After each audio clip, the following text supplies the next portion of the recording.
प्रलोभन प्रभाव। कल्पना कीजिए कि आप सिनेमा में हैं और $4 में एक छोटा पॉपकॉर्न और $7 में एक बड़ा पॉपकॉर्न चुन रहे हैं। आप अनिश्चित हैं कि क्या चुनना है जब तक आप $6 की कीमत वाले मध्यम विकल्प को नहीं देखते हैं। अचानक बड़ा पॉपकॉर्न मध्यम से सिर्फ $1 अधिक में एक सौदा जैसा लगता है। यह एक अधिक आकर्षक विकल्प बनाता है। ये डिकॉय प्रभाव का एक उत्कृष्ट उदाहरण है, जहां एक कम आकर्षक तीसरा विकल्प जोड़ने से मूल दो के बीच आपकी पसंद प्रभावित होती है, जिससे एक विकल्प अधिक आकर्षक लगता है। सामाजिक प्रमाण। हम अक्सर अपने निर्णय के लिए दूसरों की ओर देखते हैं। यदि बहुत से लोग कोई काम कर रहे हैं तो वह सही काम लगता है। दरवाजे के सामने की तकनीक। ये तकनीक अस्वीकृति की अपेक्षा रखने वाले बड़े अनुरोध से शुरू होती है और उसके बाद एक छोटा अनुरोध किया जाता है जिसे सचमुच चाहा गया था। उदाहरण के लिए, यदि कोई मित्र आपसे अपना सारा सामान किसी नए स्थान पर ले जाने में मदद मांगता है, जो कि एक बड़ा अनुरोध है, तो आप मना कर सकते हैं क्योंकि यह बहुत अधिक काम है। फिर वे पूछते हैं कि क्या आप कुछ बक्से ले जाने में मदद कर सकते हैं। यह एक छोटा सा अनुरोध है। तुलनात्मक रूप से यह अधिक प्रबंधनीय लगता है, इसलिए आपके हाँ कहने की संभावना अधिक है। दरवाजे में पैर डालने की तकनीक। ये पिछली तकनीक के विपरीत है। यहाँ कोई व्यक्ति एक छोटा सा अनुरोध करके शुरुआत करता है और आपके सहमत होने के बाद एक बड़ा अनुरोध करता है। एक बार जब आपने शुरू में हाँ कह दिया तो अगली बार मना करना कठिन हो जाता है। मिररिंग। ये तब होता है जब आप किसी अन्य व्यक्ति की शारीरिक भाषा या भाषण पैटर्न की सूक्ष्मता से नकल करते हैं, जो आपके बीच जुड़ाव की भावना पैदा करने में मदद कर सकता है। किसी को समर्पित जैसा सकारात्मक लेबल देना अक्सर उन्हें उस लेबल पर खरा उतरने के लिए प्रेरित करता है, क्योंकि वे उस भूमिका को पूरा करना चाहते हैं जो उन्हें सौंपी गई है। विपरीत सिद्धांत। जब दो चीजों को लगातार दिखाया जाता है तो उनके अंतर बढ़ जाते हैं।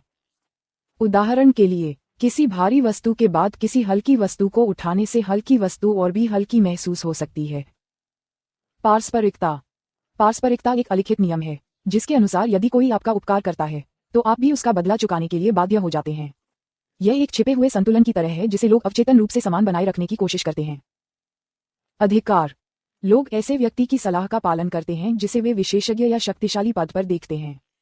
उदाहरण के लिए, चिकित्सा क्षेत्र में उनकी विशेषज्ञता और अधिकार के कारण मरीजों को डॉक्टर की सलाह पर अधिक भरोसा होता है। भय फिर राहत तकनीक। ये तकनीक भय या असहजता का एक क्षण पैदा करके काम करती है, जिसके बाद राहत मिलती है, जिससे व्यक्ति अनुरोध पर सहमत होने के लिए अधिक इच्छुक हो जाता है। उन्हें जो राहत महसूस होती है उससे उनकी सकारात्मक प्रतिक्रिया की संभावना बढ़ जाती है। शिखर अंत नियम। हम किसी अनुभव का मूल्यांकन उसके सबसे तीव्र क्षण और अंत के आधार पर करते हैं, न कि उस अनुभव के प्रत्येक क्षण का औसत निकालते हैं। ज़िगार्निक प्रभाव।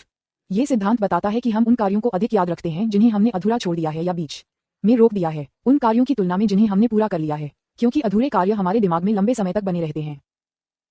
प्रभामंडल के प्रभाव। प्रभामंडल प्रभाव तब होता है जब हम किसी व्यक्ति या वस्तु के एक सकारात्मक गुण को उनके बारे में हमारी समग्र धारणा को प्रभावित करने देते हैं।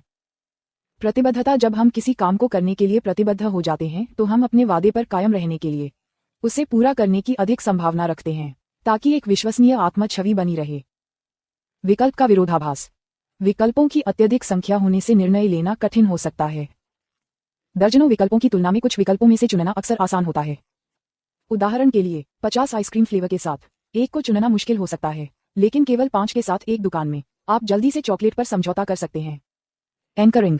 किसी चीज के बारे में हमें प्राप्त होने वाली पहली जानकारी हमारे विचारों को आगे बढ़ा सकती है। उदाहरण के लिए, यदि आपको खरीदारी करते समय सबसे पहले एक महंगा फोन दिखाया जाता है, तो आप मान सकते हैं कि अन्य विकल्प भी महंगे होंगे, भले ही वे न हों। दर्शक प्रभाव। भीड़ भरी परिस्थितियों में लोग अक्सर यह मान लेते हैं कि कोई और मदद करेगा, इसलिए वे कुछ नहीं करते। यही कारण है कि यदि आपको सहायता की आवश्यकता है तो भीड़ पर निर्भर रहने के बजाय किसी से सीधे पूछना सबसे अच्छा है। पसंद करना। हम स्वाभाविक रूप से उन लोगों की ओर आकर्षित होते हैं जो हमारे जैसे हैं।